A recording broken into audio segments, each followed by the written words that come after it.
Hello, everyone. I am Melissa Forziat. I'm a keynote speaker and the host of this Halt and Catch Fire rewatch podcast. Now, when I speak, my topic is something that I call Take the Doughnut, which for me is another way to say carpe diem, go after the things that you want in life. Something that I wanted to do this year was rewatch the show Halt and Catch Fire, but this time talk about it with other humans, which has been a blast. And now we're up leveling that because I'm getting a chance to talk with people who actually worked on this show. So before I introduce my interview guest for today, who I'm very excited to talk with, a quick housekeeping item. If you are brand new to the show and you are looking for spoiler-free coverage, check out the episode recaps. Those are spoiler-free up until the episode that you're on. These interviews, we could mention anything that happens in any season of the show. So just know that up front. They could be spoiler-filled for you. But if that's not a worry, please stick around because I'm very excited to introduce today's guest, who is Manish Dayal, who is Ryan Ray on the show for 8 episodes of season 3. Welcome. Thank you so much for having me. I'm so excited to talk with you. I was just saying before this, I thought the work that you did on this show was absolutely incredible. And I know everybody's going to want to hear some of your thoughts about Ryan Ray and your experience on the show. But first, what was your process for getting onto this show to begin with? Well, it all kind of started with the audition.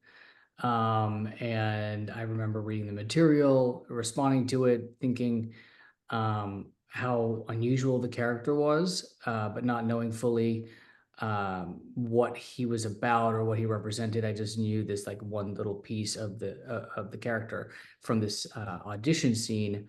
There were 2 scenes and they were very dialogue heavy, and I just thought he was a out of the box thinker, and those are the kind of key takeaways from those scenes. And I learned more about the show after I started reading for the part.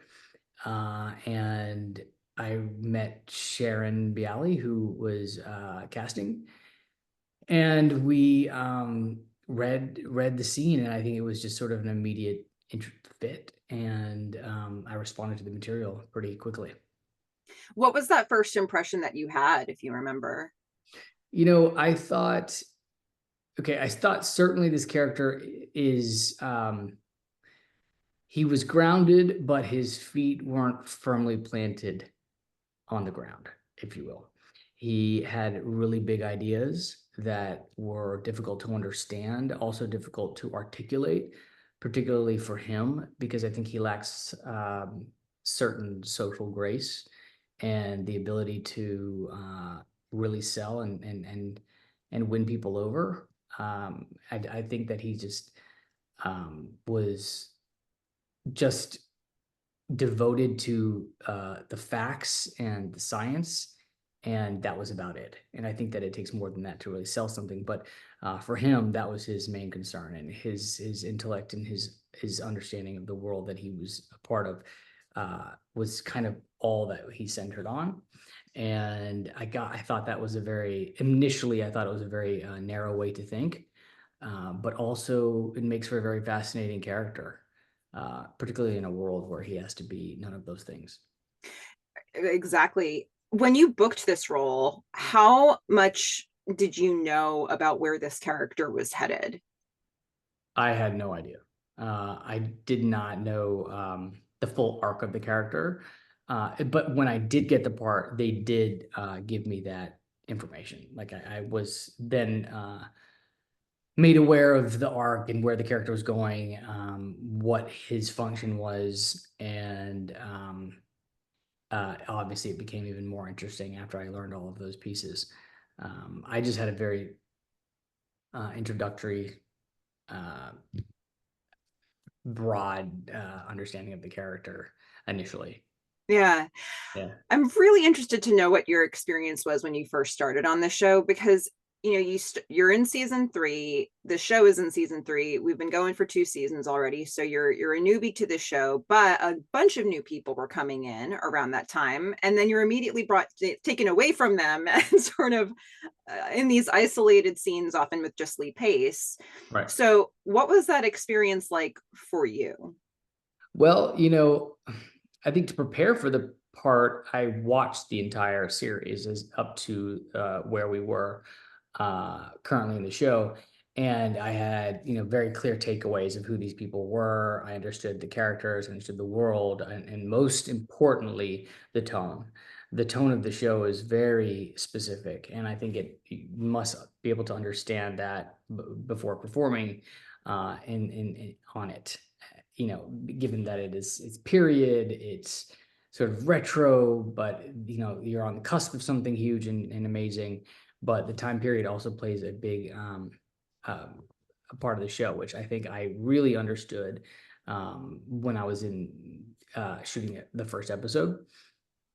So, I did not know that my character was going to work exclusively with Joe's character until later on. But I thought that uh, Cameron and Donna's dynamic and their characters were just incredible. I thought that their differences and the nuance of that relationship just made everything so compelling and so interesting to watch. Particularly loved their work together. I thought that the energy of Scoot McNairy's character, actually Gordon. Mhm. Gordon, represented a little bit, had some sort of similarities with mine. And it was one of the first things that I felt, and obviously they're very different people, but there's something about this hungry, energetic energy that I found within Ryan that I thought Gordon had as well. And so it was, each character is so dynamically different, and I think I was excited to just be a part of all of them.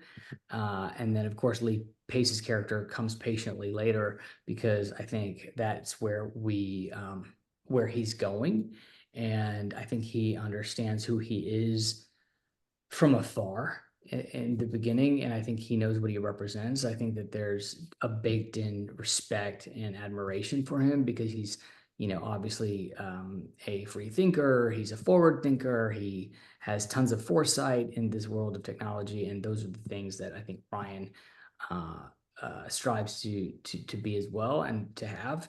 So I think that Lee Pace's character, Joe, is sort of like this his North Star in many ways. Yeah, let's get into some of the specific episodes that you were in. So we start off beginning of season 3 with 301, Valley of the Heart's Delight. Ryan has a pitch.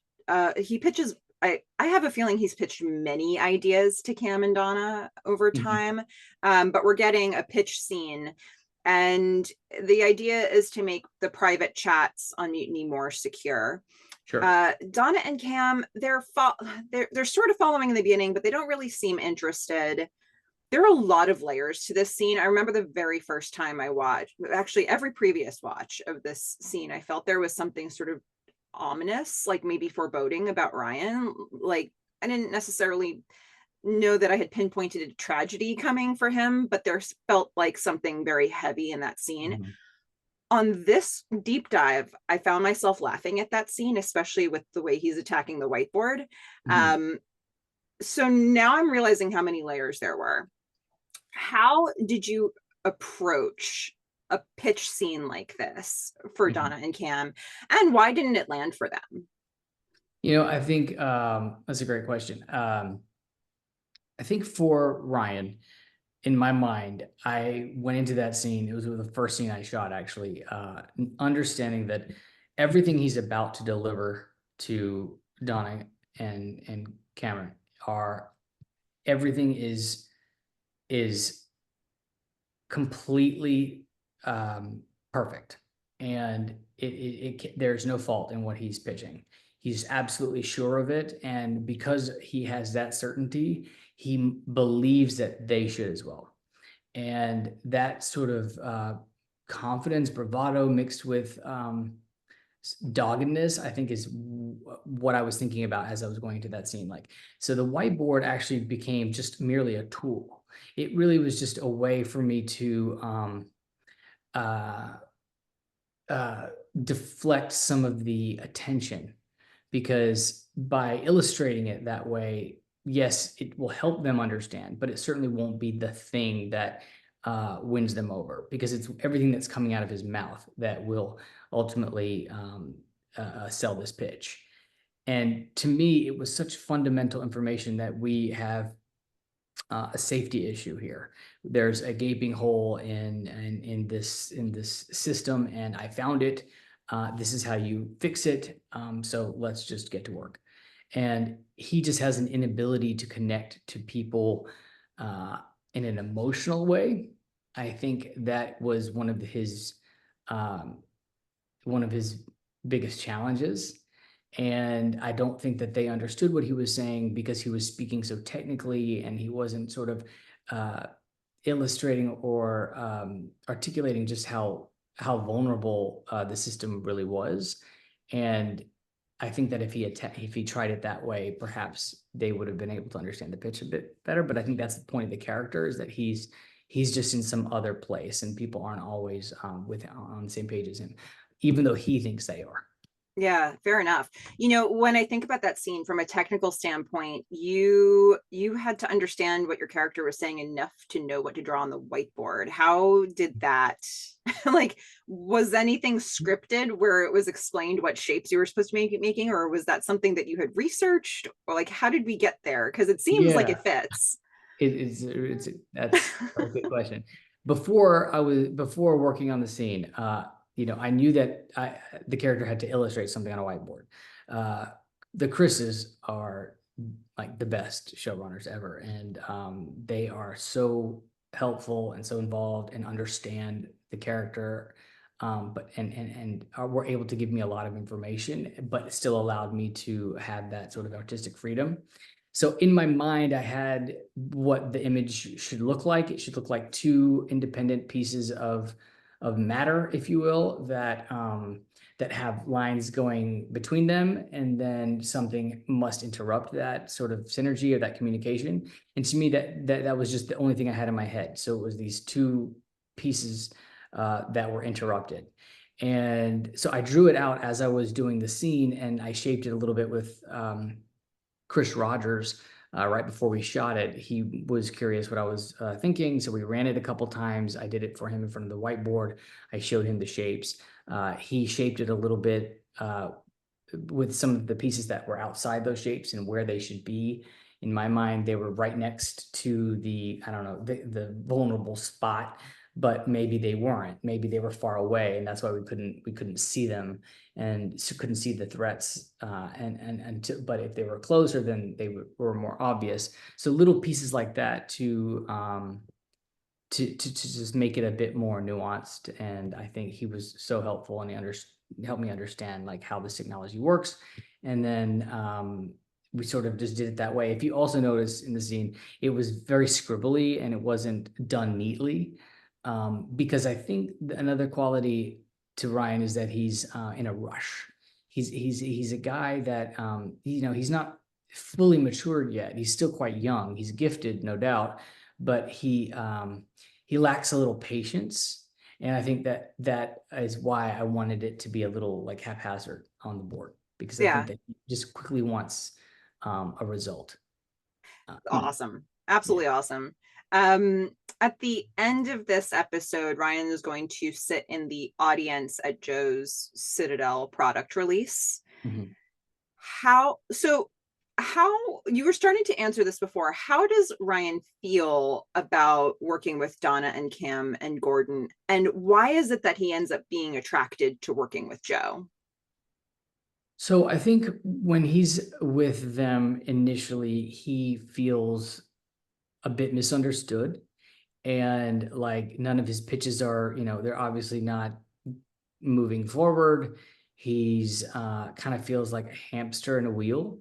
And for somebody with a mind like his, I think that can be very debilitating. And I think right after that pitch, which was disparaging for him, not only, probably hit his ego, but also, you know, made him quite defensive, especially because he was so sure he was right. So I think he comes off of that moment in he's in a vulnerable state. He is angry, and I think he had a lot of emotions happening. So when he is there watching Joe's speech, I think he finally, it's almost like this epiphany, this light bulb that goes off in his head, because he is in front of an individual who he can finally connect with, somebody who can finally understand his ideas, somebody who has some intellectual similarity to him, somebody who's a bit on the fringe, somebody who's a bit isolated, a bit of an outlier. There are all these things about Joe that he immediately connects to, both professionally and personally. So those things, I think, immediately attract him and remind him of everything Cam, Donna, and Gordon are not. Yeah. So he's immediately energized by it. Yeah. You were starting to address this a bit in your explanation with the whiteboard, but there's so much technical language for Ryan across from script to script, pound for pound, so much technical language, and you have to deliver it very naturally. What kind of prep did you do for that when you would get new scripts? So, this has been a common recurring theme in my career. The jargon and the technical language that I've had to sort of understand and also articulate.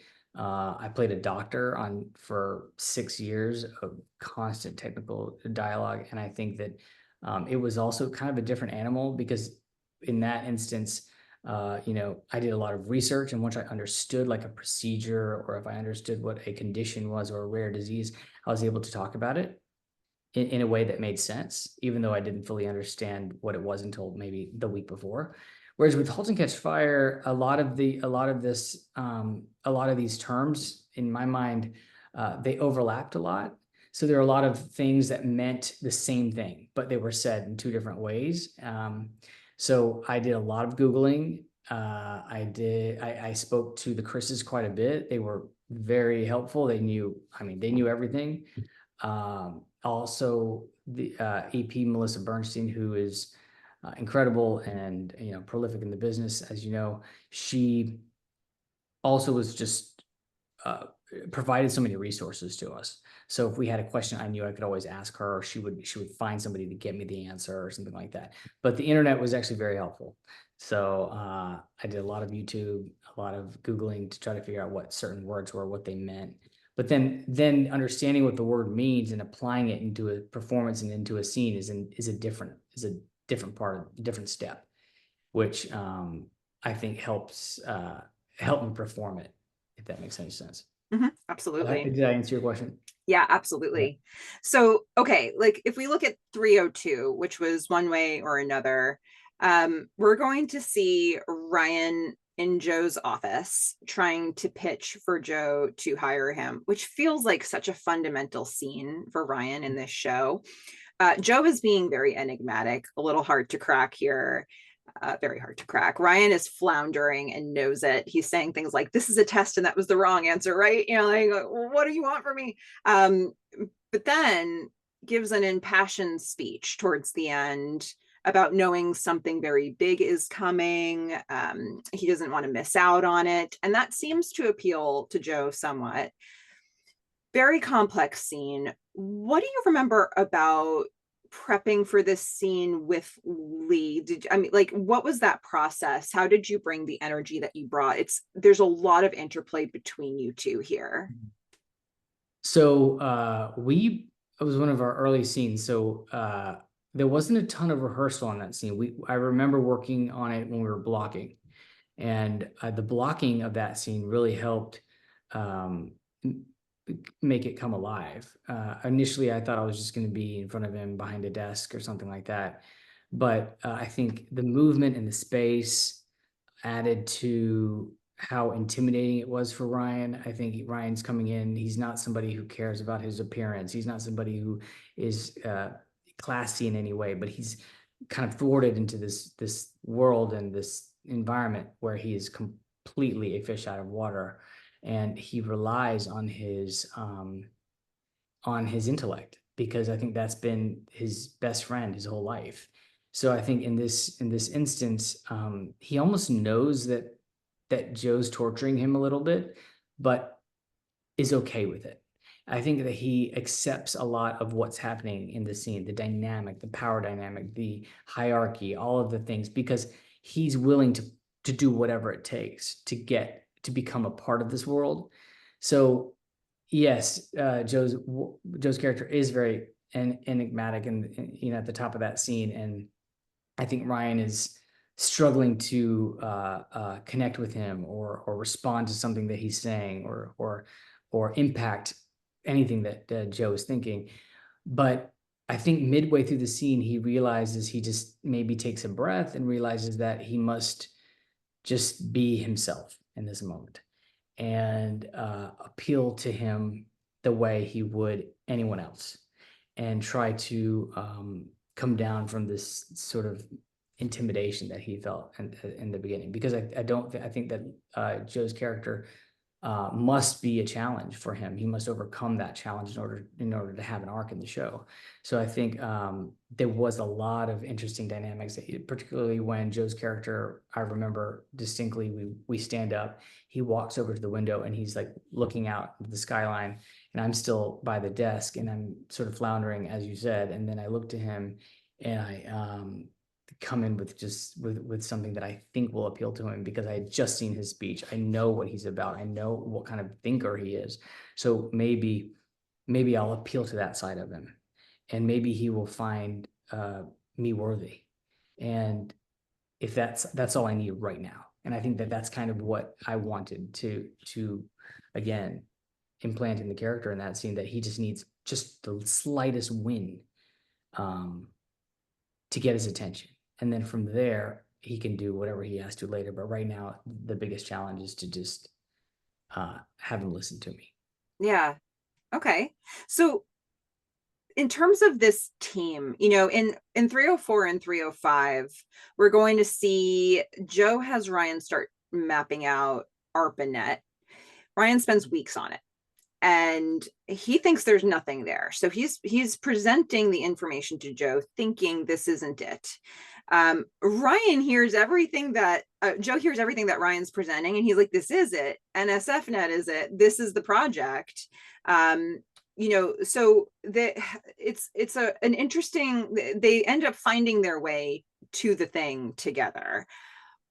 Tell me about this team. What are their strengths and their weaknesses together? Mm-hmm. So I think initially Ryan he could be quite impulsive. And I think when he has an idea and he's sure of it, it's there's no shaking him. Like, you cannot change his mind. But the dynamic between Joe and Ryan is interesting, because I think Joe's character was a bit more open to interpretation. He could see things a bit differently.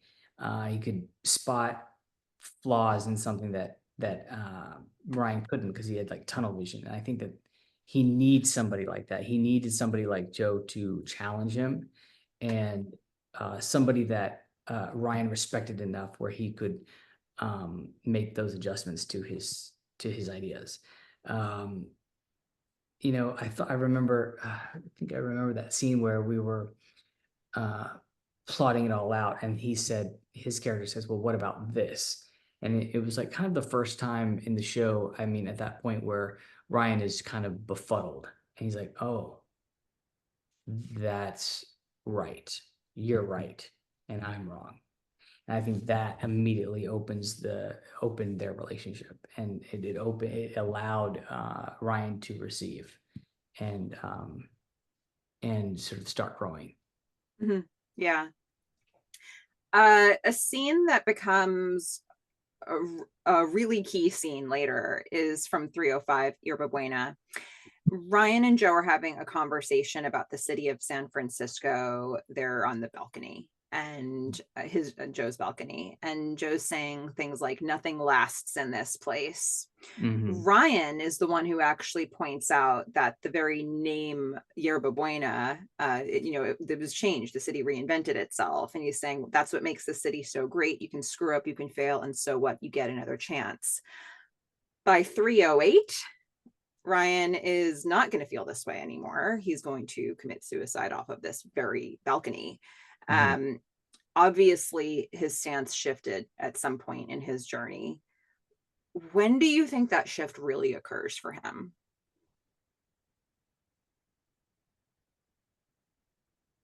When he loses this idea that that anything can happen, things can change and reinvent themselves, to things can't change. Things are not going to be okay.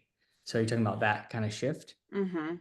I think it's when he realizes that um, his discovery is so important, and it is it could very well change the way we communicate forever, and it can completely change the way the economy works globally. I think that he understands, when he finally understands the stakes of what he's discovered, um, and not being heard, understood. He realizes that he has to do something extreme to shine the light of attention on it. And I think that this is a character who may even still believe those things initially, but really this is about how do I guess, maybe sacrifice myself so that I can share something with the world that they must know. And you know, I think there is a point of no return, for him, when he really lets Joe down in the latter part of the season. And I think he realizes that this is the one person that believed in him. This is the one person that gave him a chance. That he's messed up the relationship, and he's uh, you know, this always happens to him, and he just made the biggest mistake ever. So I think there's a combination of things. I think at that point his self-worth is so low because he gave so much of his worth to Joe, that when he was, denied that attention, or denied that relationship, nothing was worth it to him anymore, except this discovery he had. So he wanted to be heard, he wanted to be understood, and like always, and I think that's something about the character that's never changed. He's always wanted to be heard, he's always wanted to be understood, and he struggles with that. So this was the ultimate way to communicate something for him. Yeah, it's so interesting to speak with you about this, because I think you can look at all of this in two angles. You can look at it from Ryan's angle, and you can look at it from Joe's. And Joe was withholding a lot of information from Ryan on purpose, so Ryan would be in the dark. And then, had he just shared some of that, Right. maybe things would have turned out a little differently. And I think that's something Joe ends up grappling with. Mhm. But this is spoken like the person who played Ryan. It's so interesting to like go into that psychology Yeah, of it. for And sure. Yeah. this is a more I guess a technical question of how the sausage gets made, really. Like in 306, which was And She Was, we get this awesome montage with basically Ryan being Joe's protege. Yeah. We get it's set to Jockey Full of Bourbon, great song to put it to. Really fun. We're getting, Ryan trying on new clothes from Joe's tailor. We're getting Ryan taking the lead in vendor meetings. We're getting Ryan's actually setting up equipment, all while Joe is watching. So when you're shooting scenes for a montage like this, how much of this is edited down? How much is actually on the page for you when you're talking with vendors? Is there stuff that's scripted when you're doing scenes where you just have to walk across the frame real quick? Like, is that just you go to a location, you just walk across the frame real quick, or do you have more that you're actually playing on the day? A little bit of both. So there's some moments that are inserts for montage moments. So, walking down a hallway feeling proud and victorious, for example, that probably was an insert that we did, or a quick shot we did while we were at that location. So everything's location specific. So if we're at one location, they'll try to grab a bunch of things. A lot of that montage, though, in particular, was shot specifically for that montage because I recall that that was when he was really shifting. He was really moving to this new environment, this new world, stepping into shoes that he otherwise would never be in if it wasn't for Joe.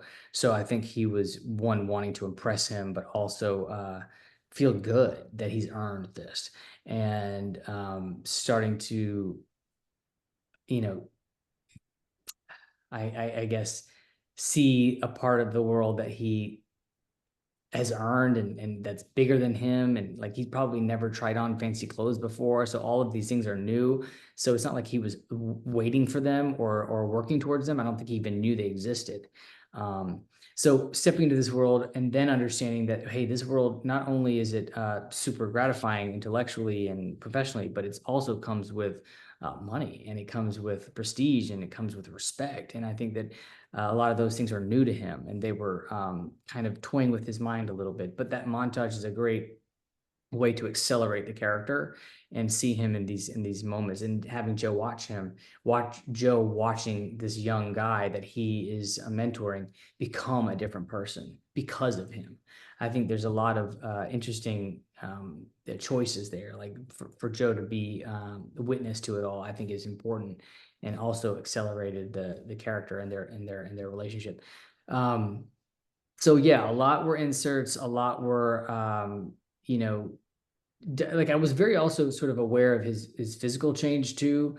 I mean, if you noticed, Ryan, he got a little slick, and he got a little slicker, and I think that sort of transition was super important, and a lot of those moments kind of helped move that needle forward. So Yeah. yeah, and then yeah, it was cool, and you could you could see the choices that we were making to get closer and understand each other throughout each piece of that montage. Definitely. Yeah. Yeah. Um, another choice that I absolutely love, and this seems like a small detail, but it really isn't. In that episode, NSFNet approves Joe and Ryan's bid. Really exciting moment. Yeah. This is what they've been working for. Ryan comes in for the biggest hug for Joe. Hmm. And I sat with that for a moment, because I'm not sure that Joe ever in his life would have received a hug like that. Hmm. And this is like the happiest we've ever seen Ryan, right? And in fact, this is the last time things are going to be good for Ryan. So tell us, what should we know about this scene? What should we know about those physical choices? That for me, it feels like there's a lot kind of in that, even though it's a moment of a gesture. Yeah, no, that's a really good observation, because it certainly was something that we thought about a lot. I saw in the script, I remember it says um, Ryan gives Joe a hug, right? They're celebrating. But there were certain things about that moment that I think really matter, particularly our distance. So if you notice, we were very far apart. It required me to, of course, celebrate where I was, and then travel to him, uh, and then give him the biggest hug ever. That there's a lot happening in that moment where he decides to give this hug, or maybe he doesn't decide until he's right near him. And I think that um, that joy and that amazing happy moment he had is something that he's wanted for so long. This is something that this guy has been after forever. And it's a victory, it's a win, and it's something that he's just been so excited to receive. So I don't think he's even thinking as much. I don't think he's thinking, he's just so overjoyed and so happy that he has to of course, feel the gratitude and feel good. And so he wants to give Joe a hug, because without Joe, he wouldn't have had this win. But I also believe that maybe deep down inside, Ryan knows that this isn't something that would fly with Joe, that like he's not a hugger. This is unusual. But I think um, for the first time ever, Ryan has so much joy, it transcends all of his thoughts. Like it transcends all of his calculations, that in this moment, he's just so happy. And I think that the hug, I did make a very specific choice to make it really big, because I think at that point in the story, we had earned it. And I think it caught, it caught Lee off by surprise during the rehearsal, because I really gave him a huge, intense hug. And I think that surprise and that moment was, probably wasn't expecting it, but I think it really worked for the character, because I don't think the character was expecting it either, neither of them. So, and I don't think Lee was expecting it. So I think I took that moment to just do something different, and I think it worked. I really liked how much joy they both had in the moment. Maybe they both really needed a hug. I'm here to tell you, we did a lot of deep diving on this hug. It's a good hug. And I think it's a moment like that that's going to resonate long and loud with Joe, after Right. after Ryan dies. Like, I think that's the kind of thing that he's going to remember, because who else has hugged him like that? So, I mean, what a beautiful scene. In 307, you've got the threshold. Joe is going to tell Ryan that he was ousted from Macmillan Utility. He gave Gordon credit for the original idea that started that company on the way out. So now it's Gordon's idea. Ryan becomes suspicious in this episode that Joe and Gordon actually planned this thing all along together, and that they're going to move forward with NSFNet without Ryan. The way the rest of this storyline plays out, from Ryan's standpoint, you could still believe that's true. Like, it really does look like that's what happened. Regardless of what the viewers have seen, for Ryan, it seems true. So this question of whether Joe is like a hero or a hoax, or whether he's a good guy or a bad guy, it just kind of lingers throughout all of this. Knowing that Ryan was really questioning this himself, did you play this with Ryan having made a conclusion on all of that? I think, once again, when Ryan has something in his head, it's really hard to change his mind. And I think that was a quality about the character that I just latched on to. So I think when the suspicions were, when he had those suspicions, it only just got worse. He was overthinking them, and realizing that there was some conspiracy against him. And obviously he's being very precious with what he's the work that he's done. And he's heard some rumblings about Joe and is he bad or good, or whatever it is. And I think a lot of these things just come together and plant this idea that I think initially, I don't think it was something he was certain of, because there's really nothing to play. I think it's only certain of it a little later, like for the first, like that first moment when he, goes to, Joe's apartment, knocks on the door, and he's turned away. So, he's feeling rejected. And again, this is Joe hitting him hitting his vulnerabilities, his insecurities. And it's hard because there were these things that were mixed a lot. Like, he was being toyed with emotionally, but at the same time, this is somebody who was helping him excel and reach his goals. So there were a lot of things going on in his head. So I don't think that he was ever certain of it until, of course, later he becomes certain of it. But I think it happened fast. I think it was sort of a snowball. Once he got one idea, then another, and another, and another, and then this conspiracy was born, for him. Yeah. As we get into your last episode, so obviously Ryan makes this very big choice to release a source code for Macmillan Utility to the public. This is a violation of the Computer Fraud and Abuse Act. And ultimately, Ryan's going to go into hiding for months. You almost it really kind of took a deep dive for me to understand how long it had been that Ryan was in hiding. He's paranoid at this point. Cam comes and finds him. She convinces him to go see Joe. What is Ryan looking for in that conversation with Joe? Understanding. Just complete, of course, this makes sense. Of course you did what you did. I get it because I get you. And because I get you and you get me, this makes complete, perfect sense. But I think deep down inside, that is what Ryan is yearning for, is this acceptance and this understanding. But that's not what happens. And I think Ryan does grow paranoid because I think logically he knows what he did was, illegal. So he's kind of been hiding and he's lying and telling a lot of secrets. That was a great episode. I remember that one well.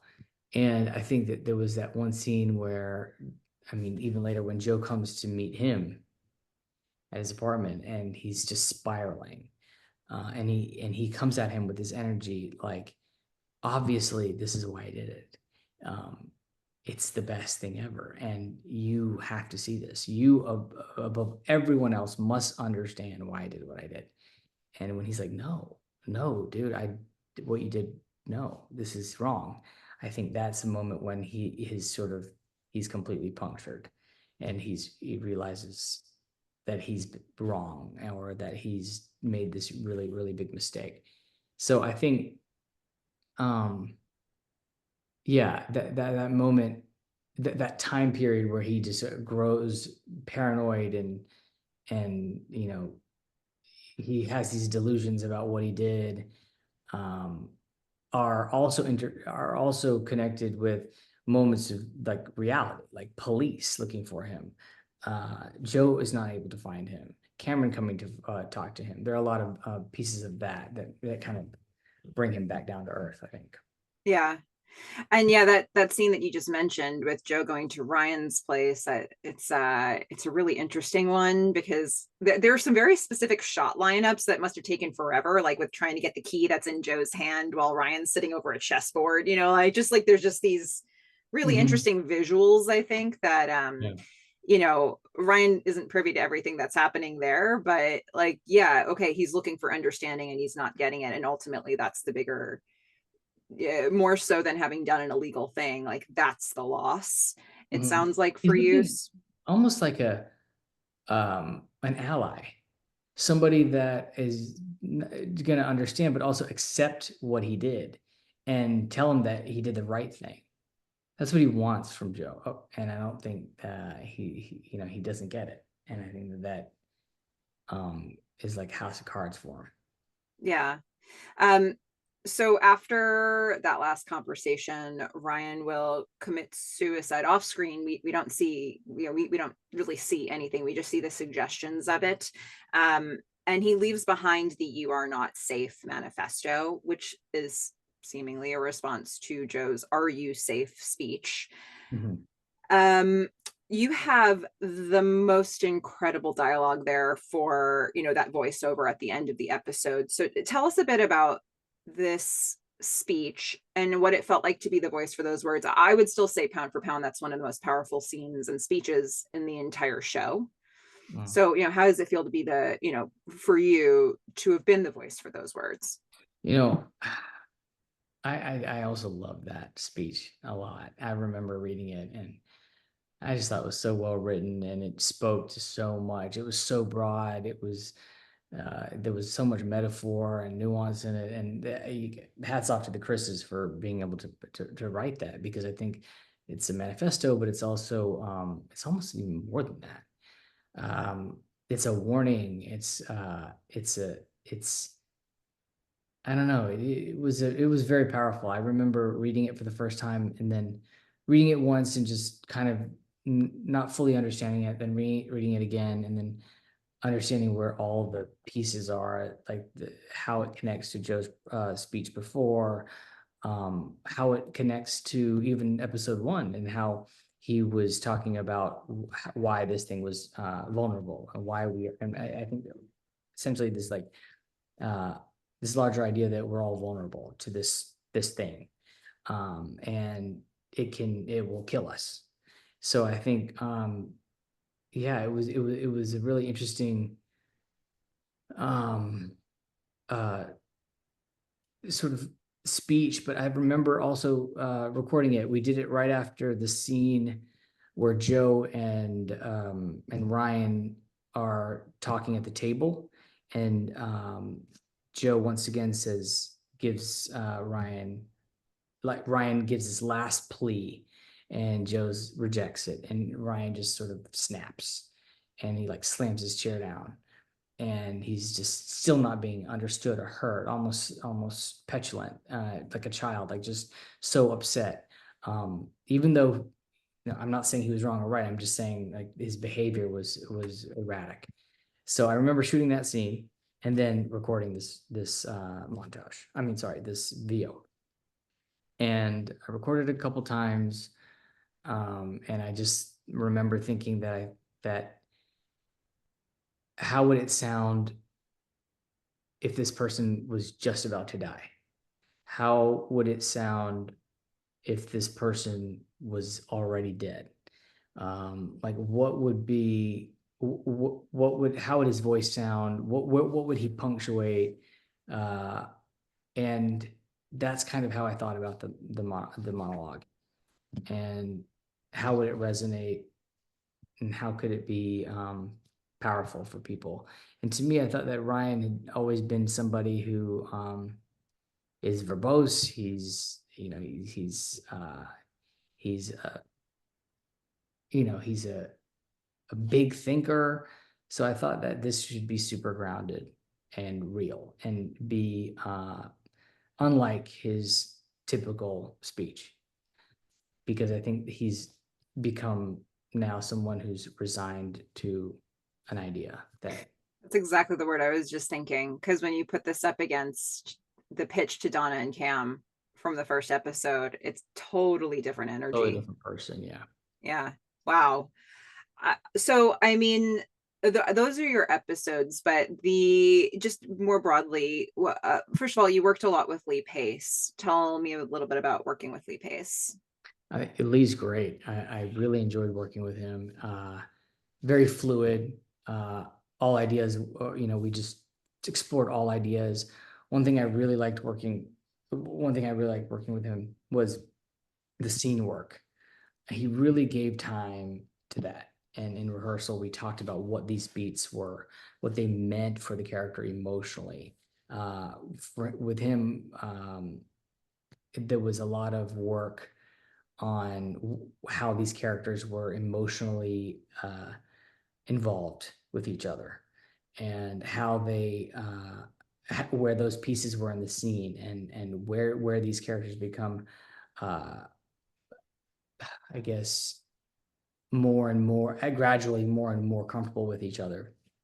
And I really like the way we were able to do that together and really talk about the scene, break it down, understand where it starts, where is it going, what are the things that happen within the scene that get each character where they're going. So I really like that, and I like blocking with him. I think I think that really that was something that we spent a lot of time doing in rehearsals, which I thought was great and made the scenes so much better.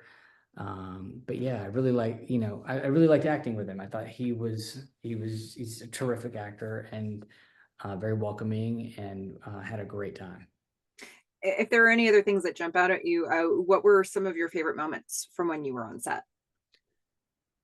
I think one of my favorite moments was, okay, there was a boardroom scene uh, where I was still not yet at a place where my character was able to contribute to a vote, or whatever they were discussing. I can't quite remember, but my character is, again, someone who's brutally honest, and he can't really fake it. So he's around this table being asked to fake it. So it's this first moment where he has to become a shade of himself that he isn't and that he can't recognize. And Joe's watching it, and Joe's ahead of it and knows that he's asking Ryan to do something that deviates from his I don't know, core values. So he's watching this thing ensue, and everyone is making their case, and Joe pushes the attention over to Ryan and says, "Well, what do you think?" Or whatever it is. I can't quite remember what the how he punted it over, but Ryan has to ultimately go against his core values in that moment. And I think it was a test. It's a test from Joe, and I thought it was a really cool way to script it and also tell that story, because it's not done with two people in a room. It's done with an audience, and when things are in front of an audience, it only raises the stakes for both characters. So I thought that was a really cool scene and a really interesting way to tell that part of the story. Oh yeah, that's beautiful. That was when the conversation is, when do we start charging for Citadel? Yes. When Ryan thought it was supposed to be free forever. Yeah, and that's his belief, that it should be free. Yeah. And then it's being monetized, and he's like, wait, this isn't what I signed up for. But Joe's watching me like a hawk, so I need to be the guy he wants me to be, but also be the person I'm going to be. So it's an access point for the character. Yeah. Yeah. Well, I know it's been a very strange time in your industry, but what have you been up to lately? Is there anything that we should watch for? Maybe anything you've done since Halt and Catch Fire that we should check out? I don't even know how to phrase this question anymore. Yeah, no, totally fine. I know the business is in a crazy state right now, but thankfully I actually did something else for AMC. I did the new spin-off, the Walking Dead spin-off, Daryl Dixon, and I start in season 2, and we premiere on September 29th, so in about a month. A very interesting character, once again, a total departure from Devin on The Resident, or Ryan in Halt to Catch Fire. Just totally different character. He is a reclusive, but he survived the apocalypse, and he befriends Melissa McBride's character, and they go on their own journey to get her home, but help her find someone she's looking for. So yeah, that's gonna be out on the 29th on AMC Plus. So I'm super excited to be back there. I love AMC, and their programming is amazing. So I'm just thrilled about it. Well, we'll definitely have to check that out. And, I'm sure everybody who's watching this will enjoy seeing you in another role. And so hang out here for just a moment, but thank you so much for joining me, for sharing. I mean, I can't believe how much you remember about this show. Thank you for just sharing all of your thoughts. Of course. Yeah. Thanks for listening and being interested in the character and the show. Yeah. And to everybody who's watching this, go out there and watch Halt and Catch Fire. Bye, everybody.